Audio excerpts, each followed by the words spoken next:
Oh, he did it. Oh, oh yeah. Oh, oh yeah.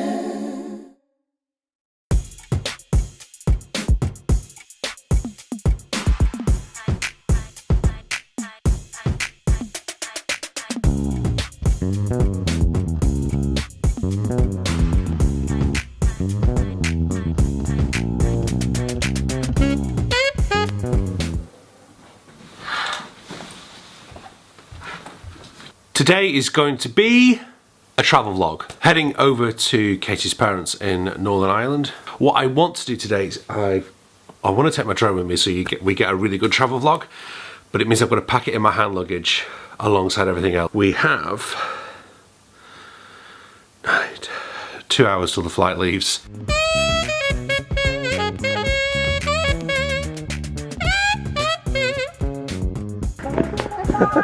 Careful, don't let it fall over.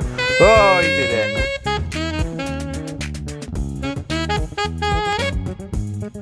Well, that was a long trip. We forgot Percy, the class owl, which Charlie is taking to Northern Ireland for his class project. So we're having to go back and collect him. Thankfully, we only got about half a mile down the road.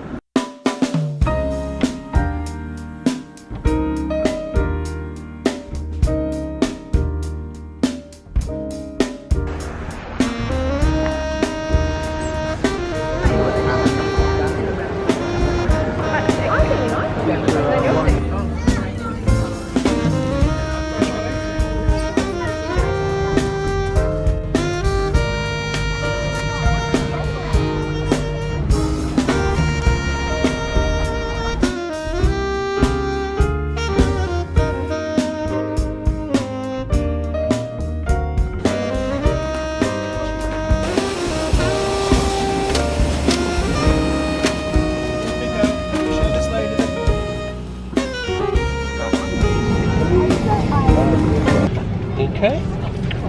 One thing I've forgotten is how stressful it is flying with children, isn't it?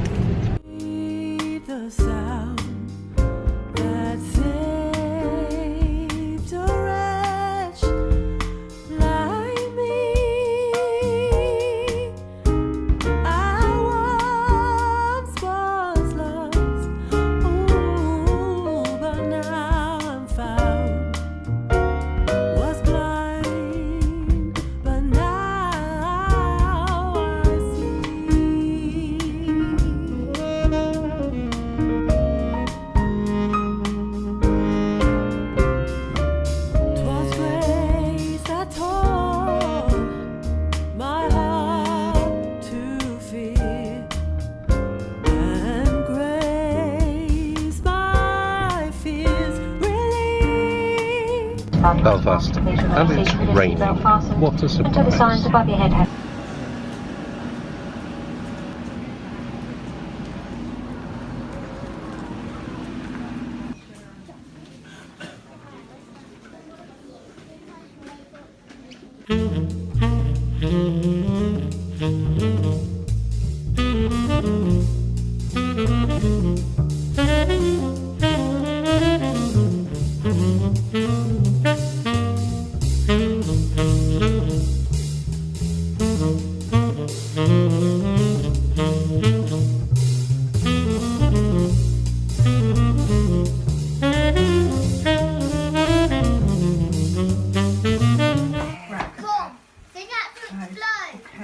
That's amazing. Not a meter. Just like a sparkler. Happy birthday to you. Happy birthday to you. Happy birthday, dear Granda. Happy birthday to you. Oh, they're gorgeous. Still can't quite get over the temperature change. It was 23 degrees in Cambridge last week. Today it's 11 degrees in Bangor. It is cold, very, very cold.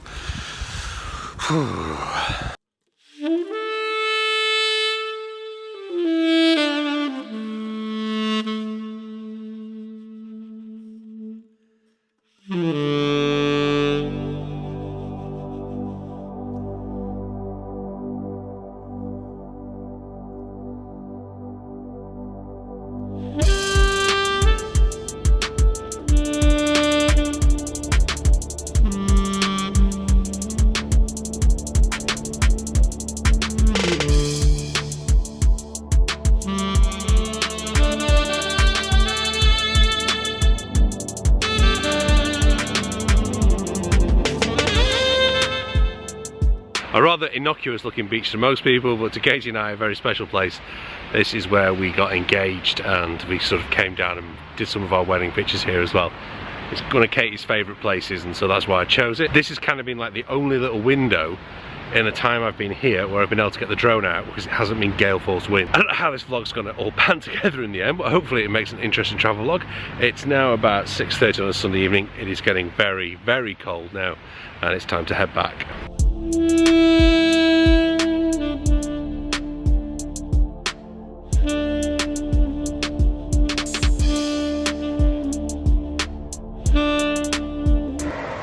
Oh, Percy up, can't see Percy. Now it's almost 6 years to the day since a very heavily pregnant Katie, Amy and I, Katie was pregnant with Charlie, got on the ferry to move to England and leave Northern Ireland behind. And I kind of thought today's, whilst it's been a travel log, I'd explain a little bit about, you know, why we did that. And this isn't a criticism of Northern Ireland, this is just the reality of insular places, and I guess Fleetwood, Blackpool, that kind of area is also a little bit more insular. And it's very difficult for people from outside to come into that and to come into that environment, especially in a musician's environment. It's not that Belfast is an unfriendly place, far from it. In fact, I met some of the friendliest, nicest people I've ever met in my life here. I met my two most talented students, Matthew and Oliver, whilst I was here, and got to know and play with some really lovely people making music with some real people I'm going to be friends with for the rest of my life. But I just felt like I was 30 when we moved from here, and I needed to test myself. I needed to play, as I said in my vlog here about leading a band, I needed to play with musicians better than me so that I could improve.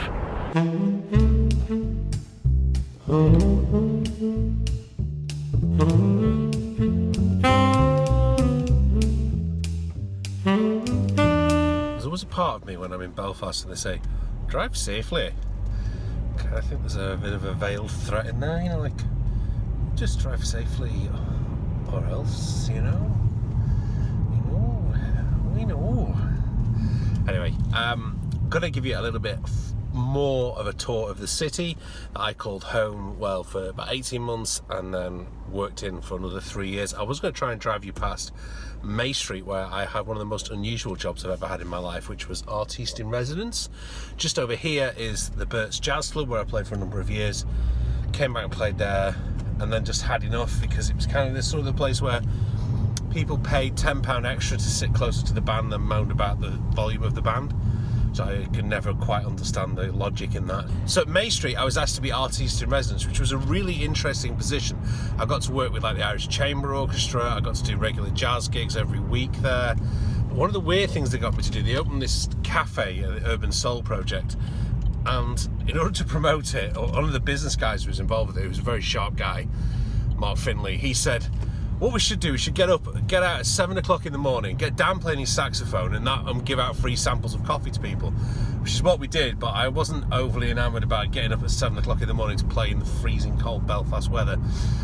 But it did work, we did do really well, but then it was kind of too successful and with the cafe, but it was an interesting time. It was certainly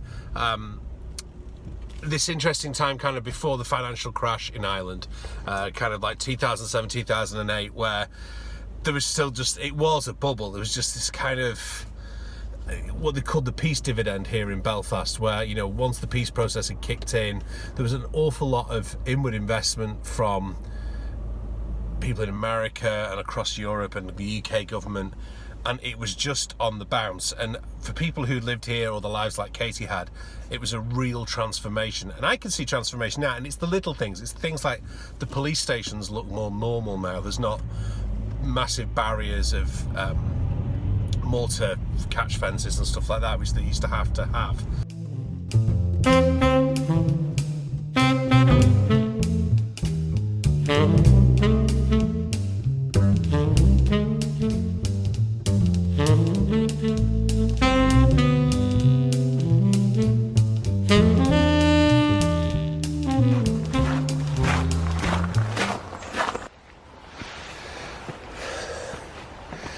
So I'm trying to get you the perfect shot of Belfast, which I've never done before.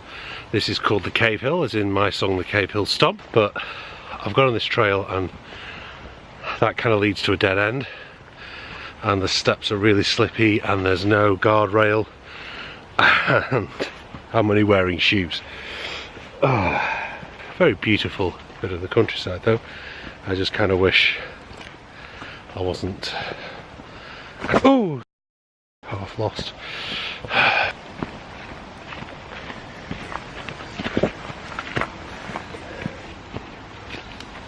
I think this is one to do A in the summer and B with better footwear.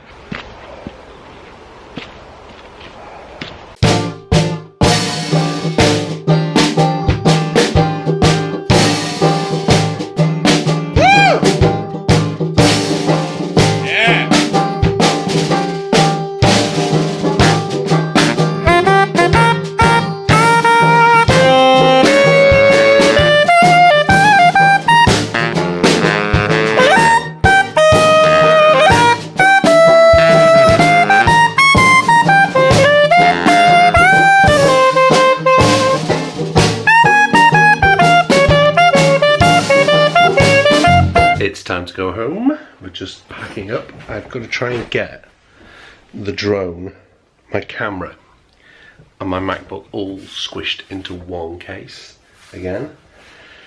It's kind of not ideal, but I don't trust them. Don't trust to put the camera in the checked baggage, and obviously I've got to keep the MacBook with me.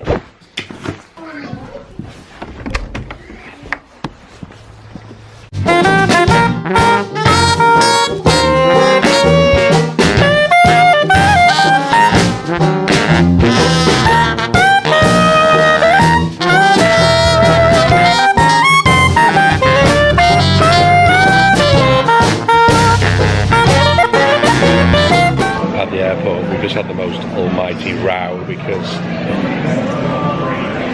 my hand luggage fell over, and while I was carrying Charlie's car seat on my head because there were no trolleys at the car hire place. Anyway, I'm a bit worried that the hand luggage took a tumble.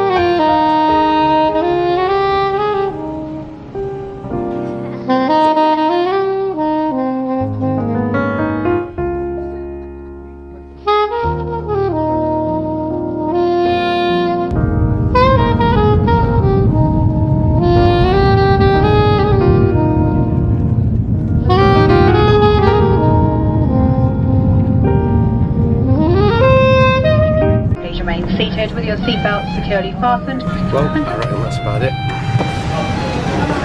There we go. Let's go, let's go, let's go, let's go.